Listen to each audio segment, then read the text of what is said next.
ఓం శ్రీ గురుభ్యో నమ. ఓం ఆదిత్యాయ విద్మహే సహస్రకిరణాయ ధీమహే తన్నో సూర్య ప్రచోదయాత్. సింహ సంక్రమణ కాలం. సూర్య భగవానుడు సంవత్సరం తర్వాత తన సొంత రాశి అయిన సింహరాశిలో ప్రవేశంతో సింహ సంక్రమణం అనేది ప్రారంభమవుతుంది. ఆగస్టు 16వ తారీఖున నుండి సెప్టెంబర్ 16వ తారీఖు వరకు కూడా సూర్యభగవానుడు సింహరాశిలో ఉండటం వల్ల ద్వాదశ రాశుల వాళ్ళకి ఏ విధంగా ఫలితం ఉండబోతుంది. ఆగస్టు 16వ తారీఖు శుక్రవారం రాత్రి 7:44 నుండి మఖా నక్షత్రం ప్రథమ పాదంలో సూర్యభగవానుడు ప్రవేశంతో సింహ సంక్రమణం ప్రారంభమవుతుంది. మళ్ళీ తిరిగి సెప్టెంబర్ 16వ తారీఖు సోమవారం రాత్రి 7:42 ఉత్తరా నక్షత్ర రెండో పాద ప్రవేశంతో సింహ సంక్రమణం అనేది పూర్తి అవుతుంది. అంటే ఆగస్టు 16వ తారీఖు నుంచి సెప్టెంబర్ 16వ తారీఖు వరకు కూడా సూర్య భగవానుడు సింహరాశిలో సంచారం చేస్తుంటాడు. సహజంగా సూర్య భగవానుడు 3, 6, 10, 11 స్థానాలు సుఫలితాన్ని ఇస్తాడని శాస్త్రం చెప్పబడింది. అంటే షట్ 3 దశస్థో భాను అంటారు. అంటే 3, 6, 10, 11 స్థానాలు సుఫలితాన్ని ఇస్తాడు. సూర్యభగవానుడు రాజకీయము, కీర్తి, కోపము, ఆవేశము, ఆరోగ్యము, ఉద్యోగము, నేత్ర సంబంధమైన వ్యాధులు, పితృకారకుడు సూర్యభగవానుడు, శరీర సౌఖ్యము, శిరోవ్యాధులు, ఉష్ణము, మనోవిచారము, రాజభయము, అదృష్టము, అపజయాలన్నింటినీ కూడా కలగచేసేవాడే సూర్యుడు. అంటే మెడికల్ సంబంధించిన విషయాల్లో కానీ, ఆరోగ్య విషయంలో కానీ, ప్రమాదాలు కానీ ఇవన్నీ కూడా తెలియచేసేవాడు గ్రహము. గ్రహాలకు రారాజు సూర్యభగవానుడు. అంటే అదృష్టాన్ని తీసుకొచ్చే గ్రహం కూడా సూర్యభగవానుడే. అందువల్లే పాత రోజుల్లో మన అస్తాముద్రికం చూసేటప్పుడు సన్లైన్ ఉంది అని ఆలోచన చేస్తుంది. అంటే సూర్యరేఖ అదృష్టాన్ని ఇచ్చేవాడు ఎవరు అంటే సూర్యుడు. అంటే ఉద్యోగ భద్రత, నిరుద్యోగులకు ఉద్యోగాలు రావటం ఇవన్నీ కూడా మనకు సూర్యభగవానుడు వల్లనే అవుతుంది. ఈ సూర్యభగవానుడు అన్ని రాశులకు ఏ విధంగా ఉందో ఒక్కసారి మనం పరిశీలన చేద్దాం. వృశ్చిక రాశి వాళ్ళకి దశమ స్థానంలో రవిగ్రహ ప్రభావం ఏ విధంగా ఉండబోతుంది. రవి సంచారం వల్ల వాళ్ళకి ధనపరంగా ఇబ్బందులు లేకుండా ఎవరొకళ్ళు తీసుకొచ్చి ధనాన్ని ఇవ్వటం, బ్యాంకు లోన్లు రావటం, వాహన ప్రాప్తి కలగటం,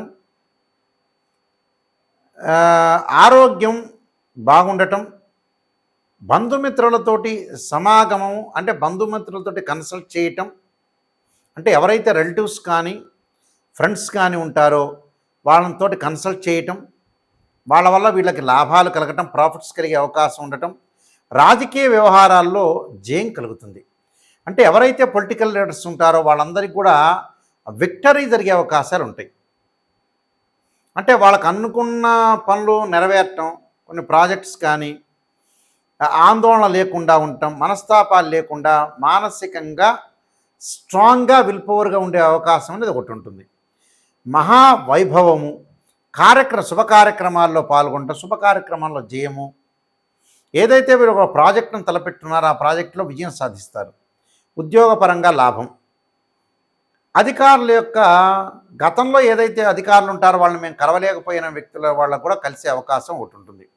శరీర సౌఖ్యం, ఉద్యోగపరంగా ఇబ్బందులు లేకుండా ఉండటం, వీళ్ళు అనుకున్న ఉద్యోగం లభించే అవకాశం ఒకటి ఉంటుంది.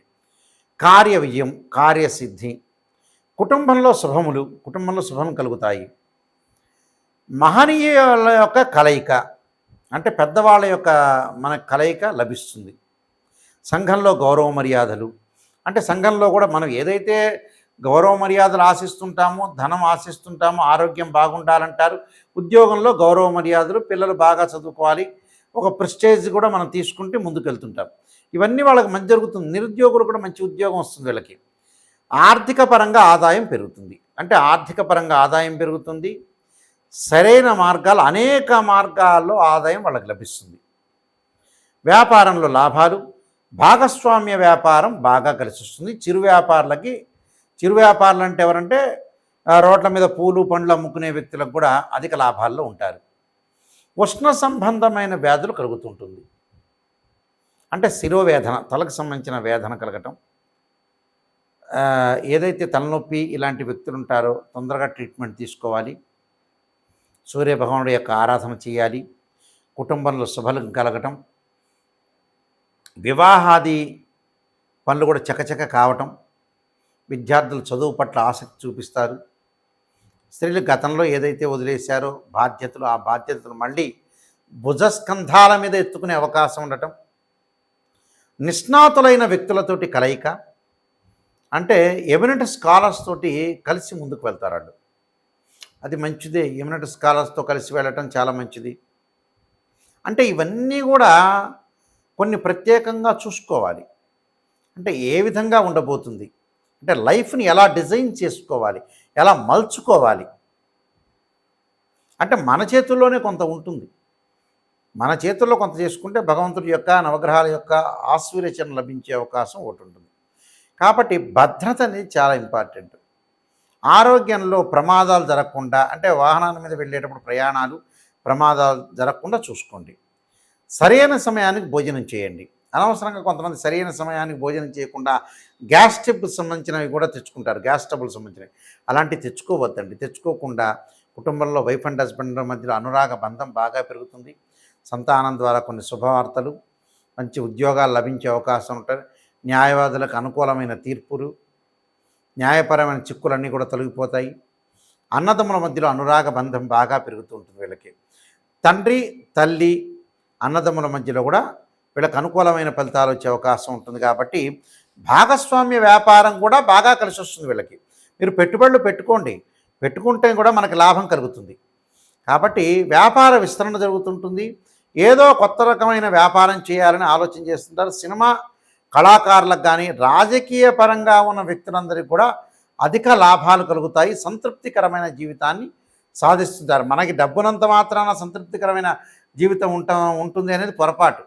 కొంతమందికి డబ్బులు ఉంటాయి, అనారోగ్య పాలయ్యే అవకాశాలు ఉంటాయి. అలా కాదు, ఇక ఏమవుతుందంటే సంతృప్తికరమైన జీవితం కలిగే అవకాశాలు ఉంటాయి వృశ్చిక రాశి వాళ్ళకి. అలానే సంతానం ద్వారా శుభవార్తలు, విదేశాలకు వెళ్ళే అవకాశాలు కూడా ఏర్పడతాయి. విదేశంలో ఉన్న వ్యక్తులు ఎవరైతే ఉంటారో చాలా కాలం నుంచి బాధపడుతుంటారు, మాకు మంచి ఉద్యోగం వస్తే బాగుంటుంది అని. ఈ డబ్బులు కట్టలేకపోతున్నాం, ఎక్కడి నుంచి తీసుకొస్తాను డబ్బులు అనుకునే వ్యక్తులకి వాళ్ళు అనుకున్న రీతిలో మంచి ఉద్యోగం లభిస్తుంది. వీళ్ళకి నేను చెప్పిన పరిహారాలని కూడా చేయండి, మీకు మంచి జరుగుతుంది. ఈ రాశివారు ముఖ్యంగా ప్రధానంగా మనకి నెలలో 4 ఆదివారాలు వస్తాయి. సూర్యభగవానుడి యొక్క అనుగ్రహాన్ని మనం పొందాలంటే శ్రీ ఆదిత్య స్తోత్ర పారాయణం చేయాలి. అంటే ఆదిత్య హృదయ స్తోత్ర పారాయణం చేయటం చాలా మంచిది. ఇది మొదటి ఆదివారం రోజు చేయాలి. సూర్యుడు ఉదయించిన తర్వాతే చేయాలి. చాలామంది కూడా ప్రాతకాలం చేస్తూ ఉంటారు, అంటే బ్రాహ్మీ ముహూర్తంలో కానీ సాయంకాలం వేళ కానీ చేస్తుంటారు. అలా చేయకూడదు. ఆదిత్య హృదయ స్తోత్ర పారాయణాన్ని ఎప్పుడు కూడా సూర్యుడు ఉదయించిన తర్వాత, సూర్యుడు అప్పుడు లేలేత కిరణాలతో ఉంటాడు కాబట్టి సూర్యుడికి అర్ఘ్యం విడవటం కానీ, అలానే ఆదిత్య స్తోత్ర పారాయణం చేయడం చాలా మంచిది. ఈ రాశి వాళ్ళు మొట్టమొదటి వారంలో ఆదివారం రోజున ఈ స్తోత్ర పారాయణం చేయాలి. రెండో ఆదివారం చక్కగా ఏం చేయాలి అని అంటే సూర్య గాయత్రి మంత్రాన్ని చదువుకోవాలి. ఆదిత్యాయ విద్మే సహస్రకిరణాయ ధీమే తన్నో సూర్య ప్రచోదయాత్ అనే మంత్రాన్ని, ఒకవేళ అది కుదరలేదనుకోండి ఆదిత్యాయ విద్మే సహస్రమూర్తాయ ధీమే తన్నో సూర్య ప్రచోదయాత్ అనే మంత్రాన్ని, అంటే ఈ 2 మంత్రాలను చదువుకోవాలి. ఓం ప్రభాకరాయ విద్మే దివాకరాయ ధీమే తన్నో సూర్య ప్రచోదయాత్ అనే మంత్రాన్ని కానీ, ఓం దివాకరాయ విద్మే ప్రభాకరాయ ధీమే తన్నో సూర్య ప్రచోదయాత్ అనే మంత్రాన్ని చక్కగా చదువుకోవచ్చు. అంటే ఈ 4 మంత్రాల్లో 4 మంత్రాలు చదవచ్చు, లేకపోతే 4 మంత్రాలు ఒక మంత్రం అన్నా ఒక 21 టైమ్స్ కానీ 27 కానీ 54 కానీ 108 కానీ చదువుకోవాలి. ఇది రెండో ఆదివారం సూర్యగాయత్రి మంత్రాన్ని చదువుకోవాలి. అంటే ప్రతిరోజు కూడా అర్ఘ్యం అయితే విడవాలి, ప్రతి ఆదివారం రోజున కూడా. మూడో ఆదివారం వచ్చేటప్పటికల్లా మనకి గోధుమ పిండి ఏదైతే బెల్లాన్ని కలిపి ప్రమిదలుగా తయారు చేయాలి. అంటే గోధుమ పిండి అయినా తయారు చేసుకోవచ్చు, లేదా గోధుమ పిండిలో బెల్లాన్ని కలిపి చక్కగా 2 ప్రమిదలు చేసి దానిలో ఆవు నెయ్యి వేసి ఒత్తులు వేసి దీపారాధన చేయాలి. దీపారాధన చేసి ఎక్కడ చేయాలి? గుళ్ళో అయినా దీపారాధన చేసుకోవచ్చు. అలా తయారు చేసి మన ఇంట్లో అయినా సరే సూర్యుడు ఉదయించిన తర్వాత అలా దీపారాధన చేయటం చాలా మంచిది. అంటే ఆవు నెయ్యితోనే దీపారాధన చేయాలి. చాలామంది కూడా మిగతా ఆయిల్స్ వాడుతున్నారు కానీ ఆవు నెయ్యి కంటే కూడా శ్రేష్టమైనది ఎప్పుడూ కాదు నిజం చెప్పాలంటే.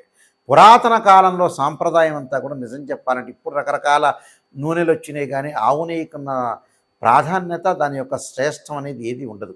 కాబట్టి ఆవు నెయ్యితో దీపారాధన చేయండి. 4వ ఆదివారం వచ్చేటప్పటికల్లా చక్కగా మీరు గోధుమల్ని దానం చేయండి ఒక బ్రాహ్మడికి. ఒకవేళ అది కుదరలేదనుకోండి గోధుమలు నానబెట్టి ఆవుకు పెట్టండి. ఇది మీరు చేయాల్సింది విషయం. ఇంకా విశేషంగా మీరు చేయదలుచుకున్నారనుకోండి గోధుమ రవ్వతోటి ఏదన్నా సరే ప్రసాదం చేసి ఒక దేవాలయంలో ప్రధాన అర్చకులకు ఇవ్వండి.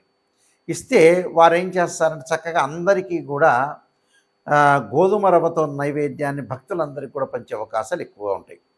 కాబట్టి వాళ్ళందరూ కూడా పంచుతారు. కాబట్టి తప్పకుండా మీరు గోధుమ రవ్వతో శుచిగా శుభ్రంగా ఇంటిలో శుభ్రంగా స్నానం చేసి ప్రసాదాన్ని దానిలో జీడిపప్పు అలానే ద్రాక్ష అంటే కొంత సువాసనలు వెదజల్లేటట్టుగా చేసుకొని చక్కగా ప్రసాదాన్ని చేసుకొని చక్కగా ఒక ఇత్తడి గిన్నెలో చేసుకొని చక్కగా స్టీల్ గిన్నె కాకుండా చేసుకున్న తర్వాత అది దేవాలయంలోకి వెళ్ళి ఇవ్వండి. ప్రధాన అర్చకులు గారు ఉంటారు కదా వారికి ఇచ్చేస్తే వారు నైవేద్యం పెడతారు. అది వెంకటేశ్వర స్వామి దేవాలయంలో అయినా శివాలయంలో అయినా ఆంజనేయ స్వామి దేవాలయం ఎక్కడైనా సరే అమ్మవారి టెంపుల్లో అయినా సరే గణపతి దేవాలయంలో అయినా సరే ఇలా పెట్టిన తర్వాత వాళ్ళు ఏదైతే ధూపదీప నైవేద్యాలు చేసేటప్పుడు చక్కగా ప్రసాదం పెట్టిన తర్వాత అక్కడ ఆయన హారతి ఇచ్చిన తర్వాత ఆ ప్రసాదాన్ని అందరికి కూడా వితరణ చేస్తుంటారు. అందరికి కూడా పంచిపెడుతుంటారు. దానివల్ల కూడా మనకి ఏదైతే కష్ట నష్టాలు కానీ ఆరోగ్యపరంగా కానీ ఉద్యోగ భద్రత కానీ ఉద్యోగం కానీ అపజయాలు కానీ నిరుద్యోగులు కరెక్ట్గా ఆశించినంత ఉద్యోగాలు రాకపోవటం శత్రువుల వల్ల భయము సమస్త దోషాలు సర్వకార్య సిద్ధి జరగాలంటే ఇష్టకామ్య సిద్ధి అంతా కూడా జరగాలంటే సూర్యభగవానుడి యొక్క అనుగ్రహం అనేది ఉండాలి. కాబట్టి ఇవన్నీ కూడా నేను చెప్పిన పరిహారం అనేది చేయండి. సూర్యుడి యొక్క అనుకూలత అనేది బాగా ఉంటుంది. మీరు అపజయం లేకుండా జీవితంలో భగవంతుడి యొక్క అంటే సూర్యనారాయణ స్వామి యొక్క అనుగ్రహం అనేది ప్రసాదం అంటే ఏదైతే మనకి వారి యొక్క అనుగ్రహం సాధించాలంటే ఏమిటి కొన్ని పరిహారాలు చేసుకోవాలి. ఆ పరిహారం చేసుకోవటం వల్ల మనకి మంచి జరిగే అవకాశం ఖచ్చితంగా ఉంటుంది.